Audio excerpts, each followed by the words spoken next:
नमस्कार. माय महानगरच्या या विशेष लाईव्ह मध्ये मी वैभव पाटील आपलं स्वागत करतो. आज आपण पाहतोय की दिल्लीतून एक महत्वाचा निकाल जो आहे तो समोर येतोय, निर्णय समोर येताना पाहायला मिळते. तो म्हणजे आपण पाहतोय की दिल्लीचे मुख्यमंत्री अरविंद केजरीवाल यांना अंतरिम जामीन जो आहे तो मंजूर करण्यात आलेला आहे. त्यामुळे दिल्लीतून ही सर्वात मोठी बातमी जी आहे आता समोर येत आहे. एकंदरीत आपण पाहतोय की दिल्लीचे मुख्यमंत्री अरविंद केजरीवाल यांना कथित मद्य घोटाळा प्रकरणी ईडीकडून अटक करण्यात आली होती. मार्च महिन्यामध्ये त्यांना अटक करण्यात आली होती आणि यानंतरच आपण पाहतोय की या आजच म्हणजे 10 मे रोजी त्यांना अंतरिम जामीन जो आहे तो सर्वोच्च न्यायालयाकडून मंजूर करण्यात आलेला आहे.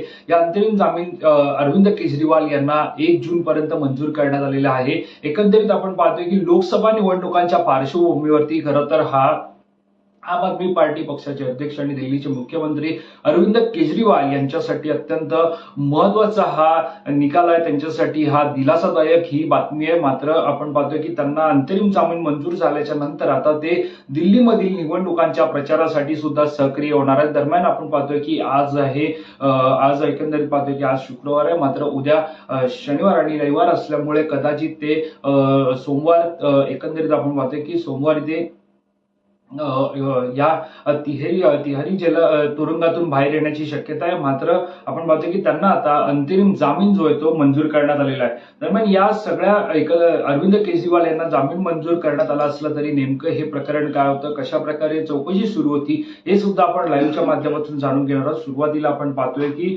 दारू घोटाळा प्रकरणात अरविंद केजरीवाल यांना 21 मार्चला अटक करण्यात आली होती. ईडीकडून चौकशी त्यांच्या निवासस्थानी सुरू होती आणि चौकशीनंतर त्यांना अटक करण्यात आली होती लोकसभा निवडणुकीच्या पार्श्वभूमीवरती. मात्र आता त्यांना जामीन मंजूर करण्यात आलेला आहे, त्यामुळे हा खूप मोठा दिलासा सुद्धा मानला जातोय. आम आदमी पक्षासाठी सुद्धा हा मोठा दिलासा आहे, कारण लोकसभेच्या निवडणुका आपण पाहतो की पहिले 3 टप्पे आता झालेले आहेत. 4था आणि 5वा आणि पुढील 6वा आणि 7वा टप्पा आता उरलेला आहे. पुढील 6व्या टप्प्यामध्ये आपण पाहतोय की दिल्लीमध्ये निवडणुका होणार आहेत. एकंदरीत पाहतोय की 25 मे रोजी दिल्लीतील 7 जागांसाठी निवडणुका होणार आहेत आणि त्या पार्श्वभूमीवरतीच आता प्रचार सुद्धा महत्वाचा असणार आहे. त्यामुळे हे जे अरविंद केजरीवाल आहेत हे दिल्लीतील निवडणुकांच्या प्रचारामध्ये सक्रिय होणार आहेत. निश्चितच आपण पाहतोय आम आदमी पक्षाला असेल याचा मोठा फायदा होणार आहे. शिवाय आपण पाहतोय की त्यांना जी अटक करण्यात आलेली होती त्यातून सुद्धा आता त्यांना दिलासा मिळाला, तो म्हणजे अंतरिम जामीन त्यांना 1 जून पर्यंत मंजूर करण्यात आलेला आहे. दरम्यान या सगळ्याचा आज जरी अरविंद केजरीवाल यांना जामीन मंजूर करण्यात आला असला तरी याआधी जेव्हा सुनावणी सुरू होती वारंवार, त्यावेळी सर्वोच्च न्यायालयाने सांगितले होते की सुनावणी लांबणार असेल तर आम्ही अंतरिम जामीन देण्याबाबत विचार करू शकतो. त्यामुळेच पाहतोय की या खरं तर अरविंद केजरीवाल यांना अटक केल्यानंतर सुनावणी सुद्धा सुरू होती या संपूर्ण प्रकरणाची. मात्र लोकसभेच्या निवडणुका सुद्धा महत्वाच्या होत्या आणि या सगळ्या काळातच जर सुनावणी लांबणार असेल तर सर्वोच्च न्यायालयाकडून अरविंद केजरीवाल यांना अंतरिम जामीन देण्याबाबत कार्यवाही जी आहे ती केली जाऊ शकते असं सुद्धा त्यावेळेला समोर आलं होतं वक्तव्य. त्यानुसारच आता सर्वोच्च न्यायालयाच्या निकाल नेमका काय येणार यावरती सुद्धा सर्वांचं लक्ष होतं. मात्र आज तो निकाल समोर आलेला आहे. त्यानुसार निर्णय सर्वोच्च न्यायालयाचा तो समोर आलेला आहे आणि या निर्णयानुसार अरविंद केजरीवाल यांना अंतरिम जामीन जो आहे तो मंजूर करण्यात आलेला आहे. 1 जून पर्यंत हा जामीन मंजूर करण्यात आले. त्यामुळे अरविंद केजरीवाल यांच्यासह संपूर्ण आम आदमी पक्षासाठी सुद्धा दिलासादायक ही बातमी आहे. दरम्यान नवी दिल्लीचे मुख्यमंत्री अरविंद केजरीवाल यांना सुप्रीम कोर्टाने दिल्लीच्या कथित मद्य धोरण प्रकरणात अंतरिम जामीन मंजूर केला आहे. अरविंद केजरीवालांचे वकील अभिषेक मनु संघवी यांनी 4 जून पर्यंत जामीन मिळावा अशी मागणी केली. मात्र प्रचार 48 तास अगोदर संपतो असं सांगत 1 जून पर्यंत अंतरिम जामीन देण्यात आलेला आहे. एकंदरीत पाहतोय की लोकसभा निवडणुका या अत्यंत महत्वाच्या आहेत. या सध्या देशभरात पाहायला गेलं तर इंडिया विरुद्ध एनडीए अशी लढत पाहायला मिळते. त्यामुळे अरविंद केजरीवाल यांचे सुद्धा निवडणुकीच्या प्रचारामध्ये सक्रिय होणं अत्यंत महत्वाचं होतं, कारण दिल्लीमध्ये मुख्यमंत्री असलेले अरविंद केजरीवाल यांना प्रचार करणं सुद्धा महत्वाचं होतं आणि त्या पार्श्वभूमीवरतीच आता जो निकाल आलेला आहे तो महत्वाचा मानला जातोय. आणि या निकालानंतर त्यांना अंतरिम जामीन मंजूर झाल्याच्या नंतर ते प्रचारात सक्रिय होतील असं सुद्धा बोललं जातंय. दरम्यान या सगळ्याच्या पार्श्वभूमीवर आपण पाहतोय की दारू घोटाळा प्रकरणात अरविंद केजरीवाल यांना दिलासा मिळणार की नाही यावर सर्वांचंच लक्ष होतं आणि हा सुद्धा निकाल जो तो समोर आलेला आहे. दरम्यान अरविंद केजरीवाल यांच्यावरती नेमके आरोप काय होते हे सुद्धा आपण पाहणार आहोत. आम आदमी पक्षाच्या नेत्यांवर दिल्ली मद्य धोरणाद्वारे काही लोकांना फायदा मिळवून देण्याचा कट रचल्याचा आरोप हा अरविंद केजरीवाल यांच्यावरती होता.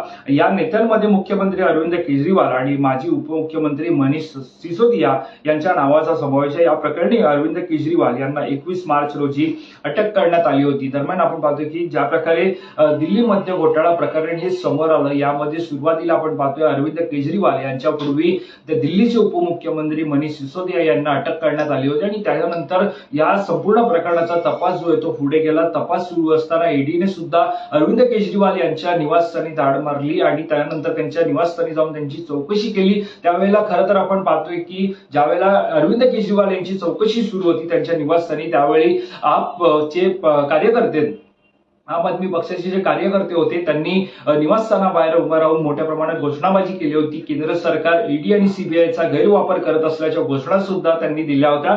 मात्र या सगळ्याच्या तपासणीनंतर, ईडीच्या चौकशीनंतर अरविंद केजरीवाल यांना अटक करण्यात आली होती. त्यानंतर संपूर्ण देशभरामध्ये या संपूर्ण ईडी असेल, सीबीआय असेल किंवा केंद्र सरकारचा विरोध जो आहे तो आम आदमी पक्षाकडून करण्यात आला होता. दरम्यान आता यानंतर अरविंद केजरीवाल यांना अटक केल्यानंतर सुद्धा ते तुरुंगातून कायम मुख्यमंत्री असल्याच्या चर्चा सुद्धा समोर आल्या होत्या. ते मुख्यमंत्री पदाचा राजीनामा देणार नाही असं सुद्धा वक्तव्य समोर आलं होतं आणि त्यांनी राजीनामा दिला नाही. मात्र त्यावेळी त्यांनी तुरुंगातूनच एक निर्णय जो तो दिला होता आणि त्या निर्णयावरतून सुद्धा राजकारण जे आहे ते देशाच्या राजकारणात रंगलं होतं. शिवाय त्या निर्णयाची सुद्धा चौकशी जी आहे ती करण्यात येणार होती.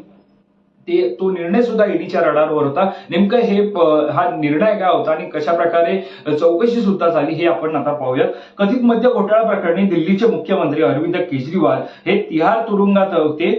ते तुरुंगातून मुख्यमंत्री पदाचे काम करत आहेत. त्यांनी तुरुंगातूनच मुख्यमंत्री म्हणून मुख्य सचिवांना आदेश जारी केल्याने ते ईडीच्या रडारवर आहेत. या प्रकरणाची चौकशी करण्याचे ईडीने ठरवले. अटकेनंतर स्वतः केजरीवाल यांनी स्पष्ट केले की ते मुख्यमंत्री पदाचा राजीनामा देणार नाही. अशा केजरीवाल यांनी कैदेत असताना मुख्यमंत्री या नात्याने एक आदेश जारी केला.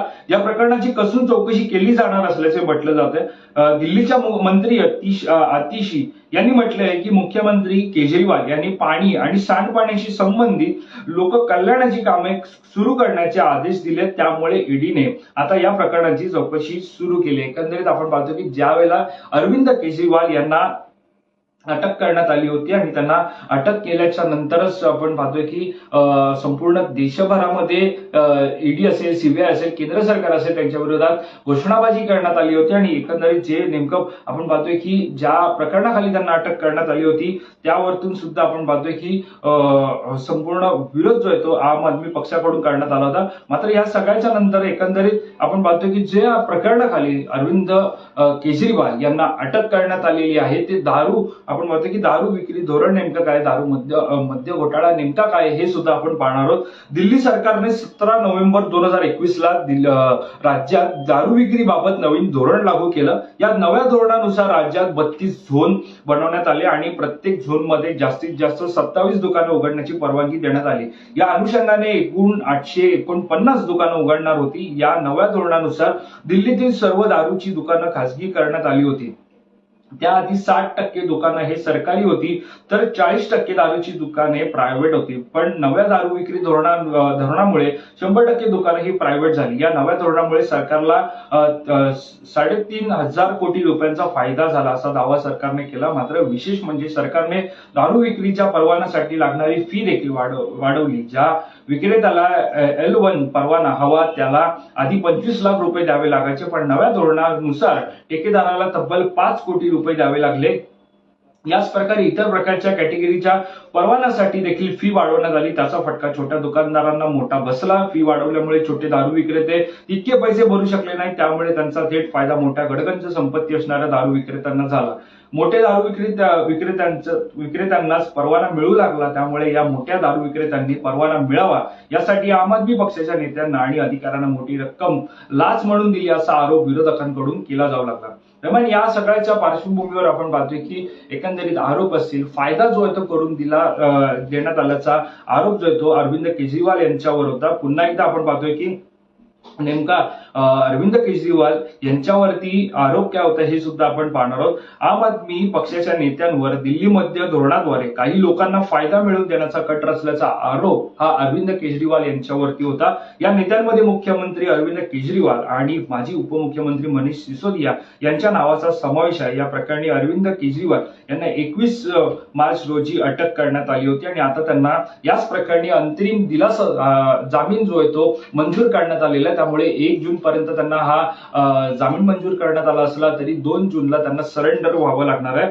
दरम्यान आपण पाहतोय की या संपूर्ण घोटाळ्यात सर्वात प्रथम जे नाव समोर आलं होतं ते म्हणजे आपचे नेते संजय सिंग यांचं नाव समोर आलं होतं. त्यांचं नाव डिसेंबर 2022 मध्ये समोर आलं. ईडीने आरोपपत्रात व्यापारी दिनेश अरोडाच्या जबाबानुसार संजय सिंग यांच्या नावाचा उल्लेख केला.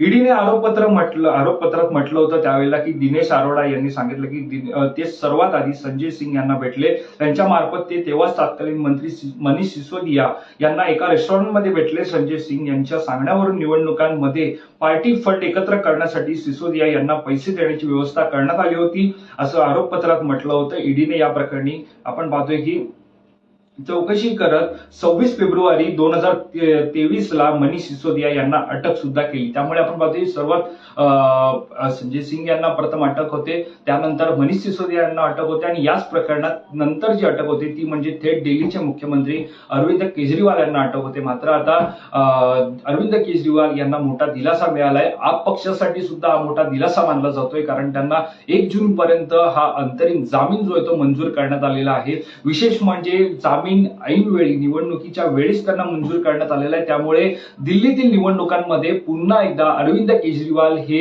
सक्रिय होताना पाहायला मिळणार आहेत.